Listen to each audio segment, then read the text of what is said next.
The war in Ukraine, supply chain disruptions, high inflation, which is now, well, the war, which is now in its ninth week, has created huge uncertainty around the world. While the human cost of the war is clearly the highest price being paid for investors, the last few weeks have proved incredibly shaky.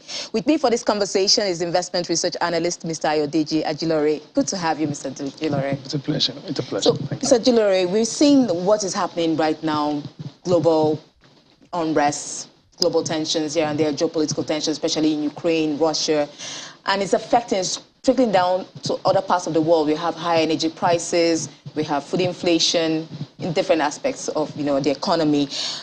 The unpredictability of this war is actually weighing down investors, and they're becoming more cautious and they're wondering what to do. So what would you say is the best investment at this time, especially how to hedge against foreign exchange, depreciation? Thank you for having me. Basically, the war has its attendant consequences, but from a point of view of an advisor or an investment analyst, what we usually tell our clients is not to panic. Basically, all of these uncertainties happen and they create opportunities. And then, of course, when you position for that opportunity, there's a likelihood of another opportunity coming after everything has been doused, right?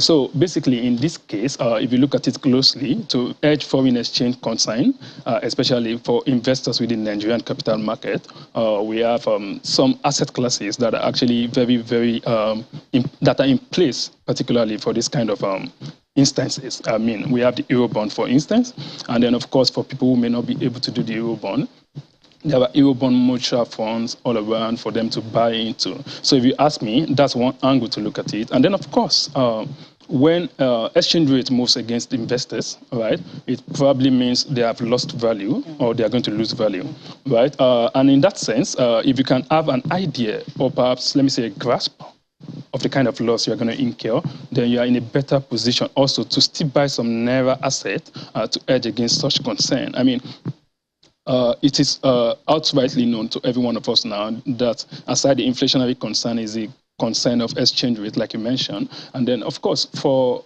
instances like this, right, some people have told this path in the past. And then, of course, the experiences they live at that point is still there for us to use. And then when periods like this are here, it is very important that you basically look at assets that are denominated in the currency, right, that you think you're, I mean, like in this case now, in the US dollar, I mean, the Eurobond fund is there for you. And then, of course, in case you want to buy the Eurobond as a primary asset in itself, rather than buying it as a mutual fund. Now, you mentioned buying assets nominated in Naira. At this point where the Naira is, depreciating and falling, lower and lower by the day, do you think it's wise for investors? I think a lot of people are moving towards dollar-denominated assets rather than Naira-denominated assets, especially, again, the CBN governor, the IMF and the World Bank is asking, Nigeria, the CBN, the central bank, to, float the Naira and make, I mean, the exchange rates, make it, open, market determined, and rather than, what is going on right now. But the CBN, as governor, has also defended, saying that it is peculiar to Nigeria's situation and exchange. So do you think that with what the CBN governor has said, that it's actually the best policy for the country for us to have this managed exchange rates? I mean, if you look at this, right, we have different views, actually. I mean, for some of us, we believe the end should justify the means. And for some people, they believe the means in itself, right, is some end, right? So basically, in this case, looking at it closely, assuming like the Naira is allowed to float, for instance, look at what is currently obtainable in the forward for the Naira against the dollar, and then you will see like, okay, let's say Naira is trading at around, say, 600 Naira for a dollar, or say 700 Naira for a dollar. There are attendant consequences that may actually be too much for the ordinary, everyday Nigerian consumers to bear. And then that's the reason why, over time, from our end in the industry, we've been emphasizing the need for us to increase the economic productivity, I mean, within the Nigerian context. We believe that's the first place to start. I mean, if you go the way of saying, oh, let's just completely float it, we might actually be setting the country up for a very difficult time.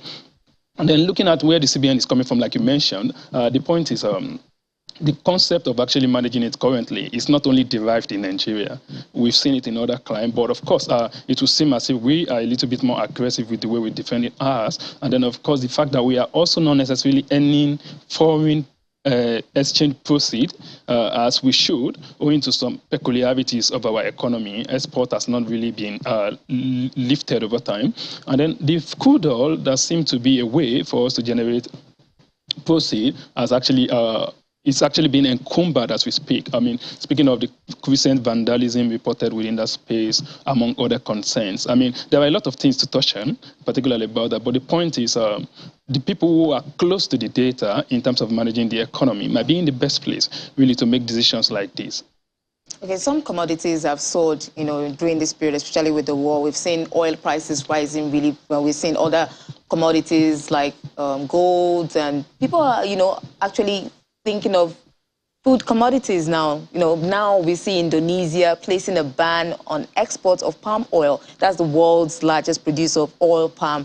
Now, how is that going to, speaking of investment, how is that going to affect, Nigeria imports oil? Is that going to affect our companies that produce oil here? Is that going to be now investors going to shift to the local companies to invest? They're going to continue, investing outside the country. How is this an opportunity for Nigeria? Without missing word, actually, the flow of investment into crude palm oil production in the Nigerian case has actually been quite impressive recently. I mean, and then when you look at the concept from the idea from the angle of supply and demand, or let me say demand and supply, because I like to put it that way, it would actually be clearer that we are quite close right now to local sustenance in the production and, of course, the consumption. I mean, there's a kind of closely knitted figures now from the available data. So the Indonesia case, I think what it's just going to do, perhaps, is to put additional pressure on the price of the commodity. I do not necessarily think it tends towards the investment angle. The investment are there, and they are still driving investment further. Don't forget that there's still the AFCFTA, which might avail us the opportunity if we can meet our local consumption and still have some spillover to export to neighboring African countries, especially for those that doesn't have the competency or the kind of resource base to produce at the level that they need. Maybe perhaps themselves are importing, like we were doing some 3 or 2 years ago. So overall, the point is, in terms of investment have been coming, but now what we should be worried about is price. Right? If Indonesia is saying, let's go completely shorting, a process whereby we don't have to export palm oil, and then it might mean like the price of the commodity in the international market will surge, and then of course that may have attendant consequences for local users here in the Nigerian economy, because most of these things will eventually still trade at a market efficient price. Do you see an investment opportunity? I just want to know, especially we're talking about investing in uncertain times, do you think this will create an opportunity for investors? We have Okomo here, we have Presco here. So is that going to help the stocks here, maybe boost investment in those companies? From the look of things, actually, I think investors are buying into it already. You will see Presco, you will see Okomo, and then you will see the trajectory. I mean, the earnings are fine, and then we, of course, expect additional kind of positive outcome. And then when you look at the investment they themselves are doing recently, there was a recent investment that was speculated. I don't know, maybe it has been consummated yet, about acquiring some 15,000 plantation in hectares of plantation in Port Harcourt, River State particularly. And then you will see that these people are actually proactive. They know that Nigeria is a blossoming market, right? And then they are still doing everything possible. Like I said earlier, investment is coming. They are investing into plantation and the like. So overall, I think if you ask me, investors are buying into the prospect already, just like we all buy expectations anyways. Okay. I hope investors are definitely going to buy into these commodities are the in thing right now. So, Mr. Ayodeji Ajilore, investment research analyst, many thanks for coming on the program. This is my pleasure. Thank you for having me.